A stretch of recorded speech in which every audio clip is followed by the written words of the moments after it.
Hi, Be Joyful family. My name's Renee, and today I want to encourage you to dwell in God.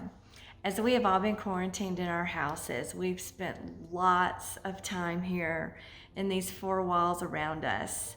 And I have been reading in the book of Psalms, and it has really stood out to me that David looked at God as his house. He called him his refuge, his tent, his shelter, his high tower, his fortress, his strong habitation.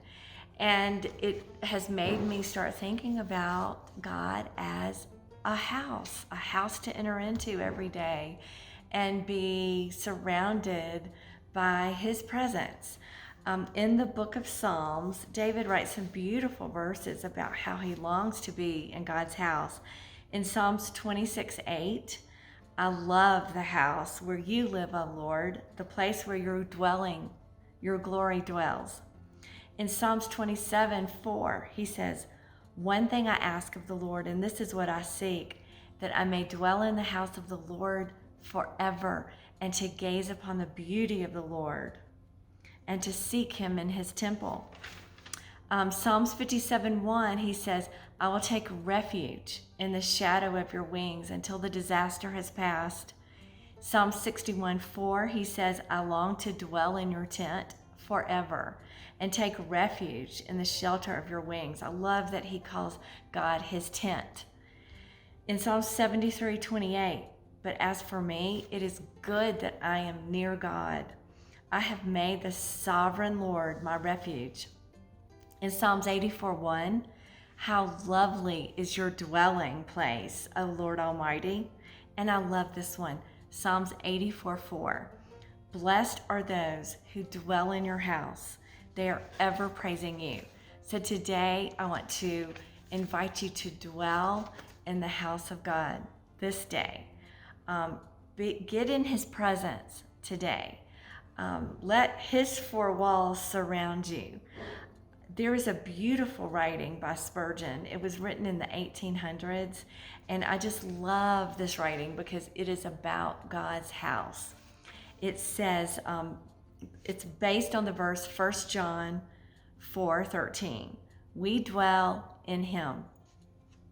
Do you want a house for your soul? What is the purchase price for this house? Well, it is without money. Will you just simply take Jesus and dwell in him? See, this house is furnished with all you could ever want. It is filled with riches, more than you will ever spend as long as you live. Here you can have intimate communion with Jesus. You can feast on his love. Here at this house, there are tables that are well stored with food for you to live on forever. In this house, when you're weary, you can find rest with Jesus. And from this house, you can look out and you can see heaven itself. Will you have this house? If you are houseless, you will say, "Well, I should like to have this house, but may I really have this house?"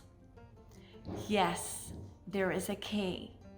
The key is simple. The key is come to Jesus. But you say, "I am much too shabby for this house." Never mind. There are garments inside this house, rich garments just for you. If you feel guilty and condemned, come to this house. And though the house is too good for you now, Christ will make you good enough for the house in time.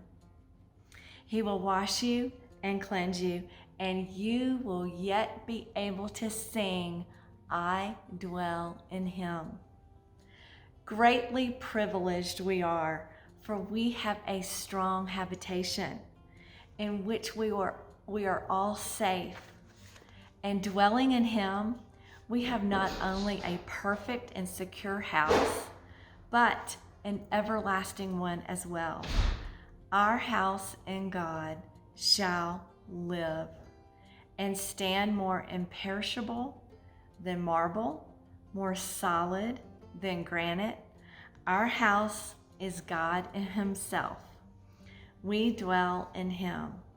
Our house is God Himself. I love that. So I invite you today to enter into the house of God. Let God be your dwelling place. Have a wonderful day, church family. Bye-bye.